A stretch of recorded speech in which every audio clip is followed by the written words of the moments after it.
Għall-ewwel darba fl-istorja ta' Camillo isiru kuntratti ta' trasferimenti ta' art tal-Gvern mhux biss kien ippubblikat kuntratt li għamel il-Gvern iżda fuq il-mejda tal-Kamra tar-Rappreżentanti tpoġġew l-annessi marbuta mal-kuntratt. Dan fil-każ brabta mal-art fejn hemm is-sit tal-ITS f'San Ġiljan u fejn issa se jsir il-proġett ta' City Center. Dan juri trasparenza sħiħa wara li tħabbar il-proġett ta' 300 miljun euro.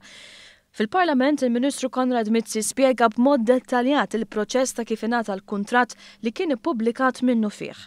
Fl-istess ħin irrimarka wkoll kif fl-ewwel 10 snin l-ekonomija Maltija se tikkwadanja 800 miljun euro. Dan permezz tal-fażi ta' kostruzzjoni u iktar flus fil-but tan-nies permezz tal-postijiet tax-xogħol waqt li l-proġett ikun tiela u li jibda jopera. Il-Gvern se jkun qed ideħħal mal-490 miljun euro fi dħul fl-ewwel 10 snin ta' dan il-proġett. Il-Ministru tkellem ukoll dwar il-valur tal-art.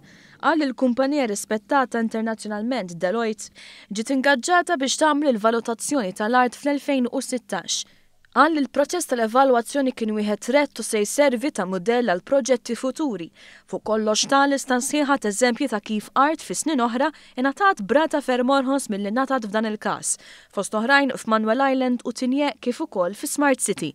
Permezz tal-istqarrija ministerjali, il-Ministru Konrad Mizzi qal li l-investiment tal-proġett ta' City Center se jkun qed isaħħaħ is-settur turistiku li bħalissa qed iħalli dħul li jiżboq kull tul ieħor li kellna fl-aħħar snin. Temm jgħid li dan il-proġett jagħmilna aktar kompetittivi biex intejbu il-prodott turistiku tagħna.